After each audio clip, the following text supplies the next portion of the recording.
With this video, we're going to start signing up for Google Ads. This video is brought to you by EpiPies Academy. I created a completely new, fresh account for doing this. So if you're starting with your ads, this is what you will see when you log in. If you have a Gmail account, you already have an email that is going to work across all Google services. So in this case, I made a new Gmail. When I came here, I basically went to ads.google.com and I got here. If you didn't get here, you might see this screen. This is ads.google.com/home, and it would essentially go start now, and it will take you to the same screen. So in either case, this is the starting point. They ask you what's your goal, and you answer a few questions so they can get to know a little bit about you. This is just the account setup. We're going to decide what we want. Is it get more calls for a business? That's typically for some kind of a local service. If you have some kind of a website, you would say here, like let's say you're selling some products or any kind of blog, you would say that would be the option. And of course, if you have more of a local business, then of course people visiting your location. In our case, we will say just for now, we'll say get more website signups. And you can change this up anytime. You will enter your business name and website and click next.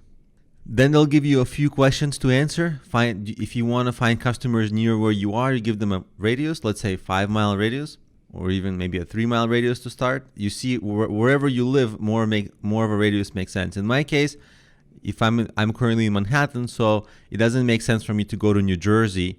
So I'm just going to give it a smaller radius, and you will see that thing going down. And so that pretty much is going to work for me. So a 4-mile radius, maybe a 3-mile radius. Perfect. And then I'm going to say next. You can set up additional areas. We don't need that now. Again, this is all going to be, you're going to be able to change any of this. We just want to go through this quickly.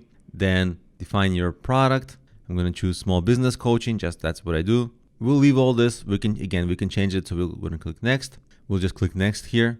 This is the ad setup. We're not going to run this ad really. We're just going to kind of get out of the Google setup steps. The point of this is really just to finish up with the Google steps because they kind of force this on you a little bit, and it's not bad to set this up to at least walk through the steps, but really we're going to be walking through all the details of it eventually. But we're going to be creating our own custom ads shortly.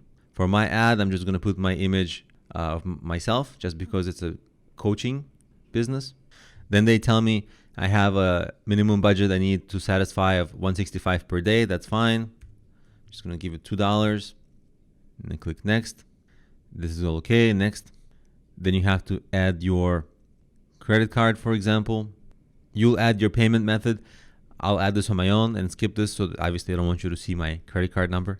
Then you will click accept and you go through the next step. Then they tell you congratulations, your campaign is done. They'll review it, and usually within an hour, if it's approved, you'll be able to edit it any way you want. One important thing, you do want to write down or keep in mind that for this, they do offer relatively good customer service.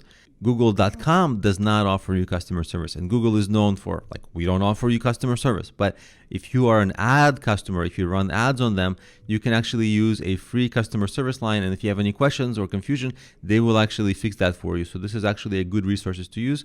Whenever I have any inconsistencies or question, I call them. It's annoying, of course, to call them. It's a hotline, so you have to wait, but they do usually resolve your queries, so it's helpful. Now, in the Explore campaign, very importantly, before you start running your ads, see how it says enabled here? You might not want to run the ad, so you say pause the campaign so it doesn't start spending your money yet. So you want to pause it, and then when they fully approve your account and when your account is all set up, you'll be able to do more things.